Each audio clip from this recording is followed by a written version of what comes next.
আজ রাত 12টার পর থেকেই সারা ভারতবর্ষ জুড়ে সমস্ত ব্যাংকে 6টি নতুন নিয়ম জারি করা হলো, যা সরাসরি আপনার ওপর প্রভাব পড়তে চলেছে।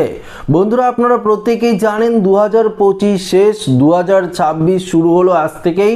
তবে 2026-এর 1 জানুয়ারি থেকেই কিন্তু এই নতুন নিয়ম কার্যকর হতে চলেছে ভারতবর্ষের সমস্ত ব্যাংকে, এমনটাই জানিয়ে দিয়েছে ভারতীয় রিজার্ভ ব্যাংক অফ ইন্ডিয়া। তো কোন কোন নিয়ম জারি করা হচ্ছে আজকের এই ভিডিওটিতে আপনাদেরকে এই বিষয়ে একদম বিস্তারিতভাবে জানিয়ে দেব। তো যদি আপনাদের ব্যাংক অ্যাকাউন্ট থাকে, সেটা যে কোনো ব্যাংকের অ্যাকাউন্ট থাকতেই পারে, সমস্ত ব্যাংকের ক্ষেত্রেই কিন্তু এই নিয়মগুলো প্রযোজ্য হবে। তো অবশ্যই আপনারই জন্য এই ভিডিওটি খুবই গুরুত্বপূর্ণ হতে চলেছে। ভিডিওটিতে আপনারা প্রত্যেকেই প্রথম থেকেই শেষ পর্যন্ত সঙ্গে থাকবেন এবং নতুন হয়ে থাকলে চ্যানেলটিকে সাবস্ক্রাইব করে পাশের দেওয়া বেল আইকনটিকে প্রেস করে অল নোটিফিকেশনটিকে বাজিয়ে দেবেন।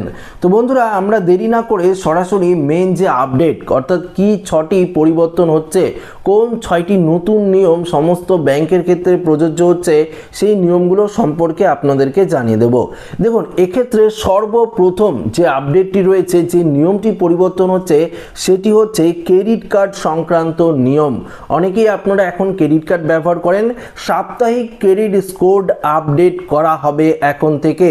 ক্রেডিট ব্যুরোগুলো এখন থেকে প্রতি 15 দিন পরিবর্তে প্রতি সপ্তাহে গ্রাহকদের ক্রেডিট তথ্য আপডেট করবে। এর ফলে গ্রাহকরা তাদের লোনের আবেদন বা ক্রেডিট কার্ডের স্ট্যাটাস সম্পর্কে আরও দ্রুত আপডেট পাবেন এবং লোন প্রক্রিয়া রয়েছে সেটা কিন্তু অনেকটাই সহজ হবে। অর্থাৎ মেন কথা হলো, ক্রেডিট কার্ডের গুরুত্বপূর্ণ আপডেট করা হচ্ছে সমস্ত ব্যাংকের ক্ষেত্রেই। সেটা আপনাদের এসবিআই হতে পারে বা bank of India, bank of Baroda, Axis bank থেকে শুরু করে সমস্ত ব্যাংকের ক্রেডিট কার্ডের ওপর যেই আপডেটটি 15 দিনে আপনারা পেতেন, সেটা কিন্তু এবার থেকে সাপ্তাহিক 7 দিনের মধ্যেই আপনারা পেয়ে যাবেন, যাতে আপনাদের লোনের ক্ষেত্রে যে প্রক্রিয়াটি রয়েছে সেটা খুব সহজেই দ্রুত করা যাবে। পরবর্তী দেখুন 2 নাম্বার যে নিয়মটি, সেটি হচ্ছে সিম ভিত্তিক ডিজিটাল নিরাপত্তা। ইউপিআই এবং নেট ব্যাংকিং নিরাপত্তা বাড়াতে সিম ভেরিফিকেশন প্রক্রিয়া আরও কঠোর করা হয়েছে।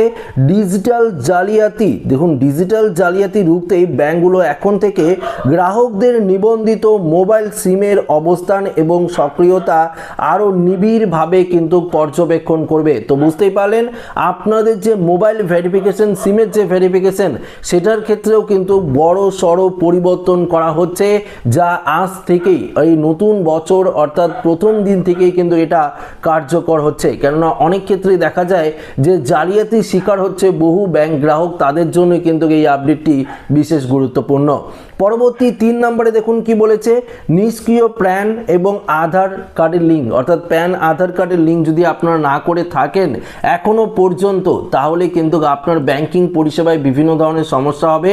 প্রথম যে সমস্যাটা আপনারা পড়বেন যে 50,000 টাকার ওপরে কিন্তু আপনারা ব্যাংক থেকে আর টাকা তুলতে পারবেন না।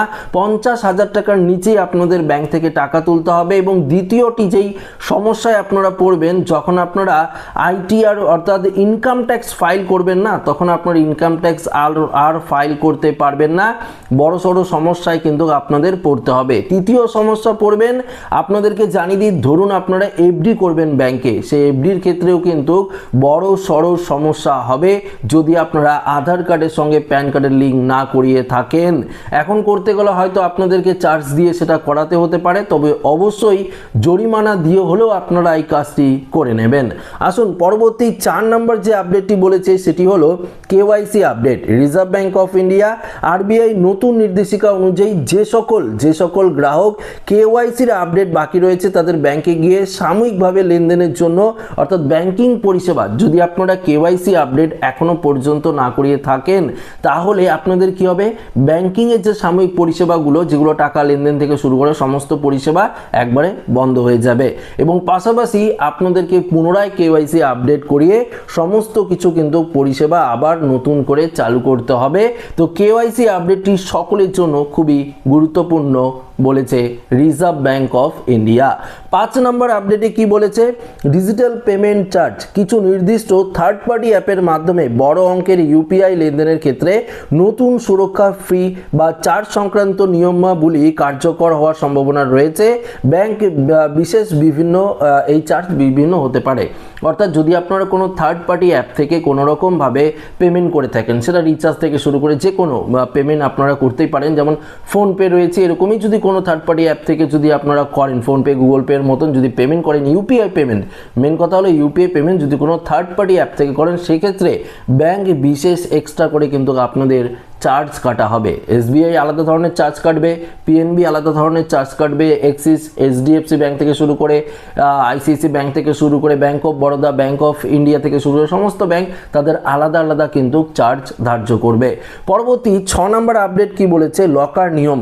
ব্যাংক লকার ব্যবহারের ক্ষেত্রে গ্রাহকদের নতুন চুক্তি ও এগ্রিমেন্ট পুনর্বীকরণ প্রক্রিয়া সম্পূর্ণ করা বাধ্যতামূলক করা হয়েছে। অর্থাৎ যদি আপনারা লকারে কোনো কিছু রাখেন, ব্যাংকিং যে লকার পরিষেবা রয়েছে, সেই ক্ষেত্রে যদি আপনারা কোনো কিছু রাখেন, সেক্ষেত্রেও বড়সড় পরিবর্তন হচ্ছে এই নতুন বছর 2026-এর 1 জানুয়ারি থেকে। তো অবশ্যই যদি আপনাদের ব্যাংকিং কোনো লকার করে থাকেন, সেক্ষেত্রে আপনারা নির্দিষ্ট ব্যাংকে গিয়ে যোগাযোগ করবেন, কি নিয়ম পরিবর্তন হচ্ছে সেটা কিন্তু আপনাদেরকে জানিয়ে দেবে। যদি আপনাদের কোনো রকম হেল্প হয় এই ভিডিওটি, অবশ্যই প্রত্যেককে ভিডিওটি শেয়ার করবেন, কেননা ব্যাংকিংয়ের যে আপডেটগুলো রয়েছে সেটা কিন্তু ভারতবর্ষের সকল নাগরিকের জানা অত্যন্ত গুরুত্বপূর্ণ ছিল, তাই ভিডিওর মাধ্যমে আপনাদেরকে জানিয়ে দিলাম। তো ভিডিওটি ভালো লাগলে লাইক করবেন, বন্ধুদের সাথে শেয়ার করবেন, নতুন থাকলে চ্যানেলটিকে সাবস্ক্রাইব করে আমাদের সঙ্গে জুড়ে থাকবেন। ধন্যবাদ।